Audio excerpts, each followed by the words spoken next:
Сәлем достар, сіздермен мен Әйгерім Мырзабек. Сіздермен бүгін үй жағдайында күнделікті жасағанға ыңғайлы булочкалардың рецептімен бөлісетін боламын.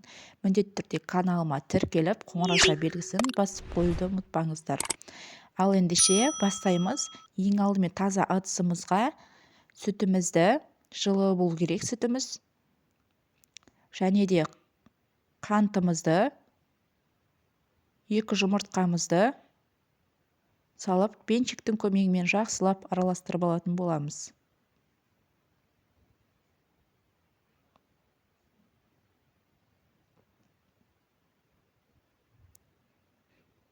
Тұзымызды да салып,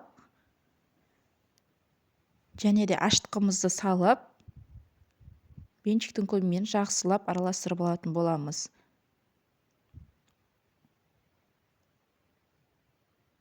Он илегіштен өткізілген ұнымызды салып, қолмен қамыр елейтін боламыз. Қамырымыз жұмсақ болу керек. Онды міндетті түрде он илегіштен өткізіңіздер. Сонда нан, булочка жасасаңыздар да жұмсақ болуына жақсы әсер ететін болады. Қолдың көмегімен жұмсақ қамыр елейтін боламыз. Толық рецепті описание бөліміне жазып қалдырамын.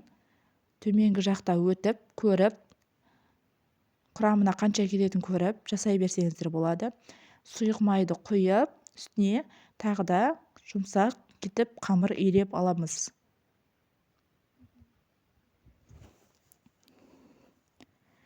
Қамырды елеп болған соң, 1-1,5 сағатқа жылы жерге бетін жауып қойып қоятын боламыз. Қамырымыз көтеріліп, ашу қажет.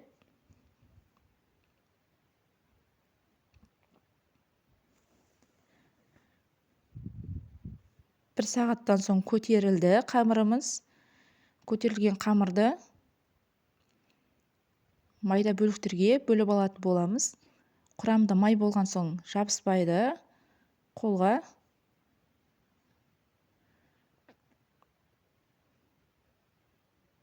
Осылай майда бөліктерге таразыменен немесе мен сияқты көз мөлшеріменен бөліктерге бөліп алсаңыздар болады.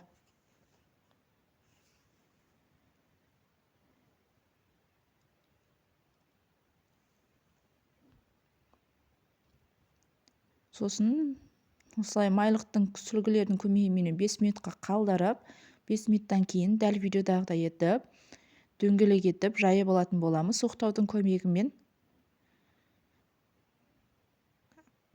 Кішкене ғана ұн қолданыңыздар, ұнды көп қолдануға қажеті жоқ.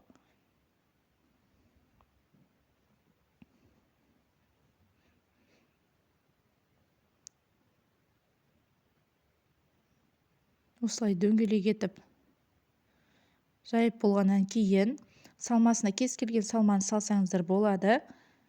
Мен қоюлатылған молоконы, варенканы қолдандым. Варенканың қоюын қолданыңыздар. Сонда салған кезде ішінен сыртқа қарай шығып кетпес үшін қоюын қолданамын мен. Жақсылап шет-шетін басып алатын боламыз. Және де дәл видеодағыдай етіп орап алатын боламыз. Кез келген формада жасай берсеңіздер болады. Алдын ала қыздырылған пеште 30-35 минут көлемінде пісіріп аласыздар. Пешті міндетті түрде алдын ала қыздырып қойыңыздар.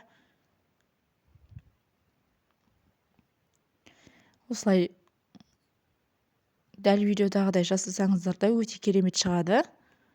Бетіне жұмыртқа жағып, пешке пісіріп алатын боламыз. Жұмыртқа жағуды ұмытпаңыздар. Осылай қып-қызыл әдемі болып пісті. Піскен дәл видеодағыдай жұмсақ болып шығады. Міндетті түрде жасап көріңіздер. Сау болыңыздар.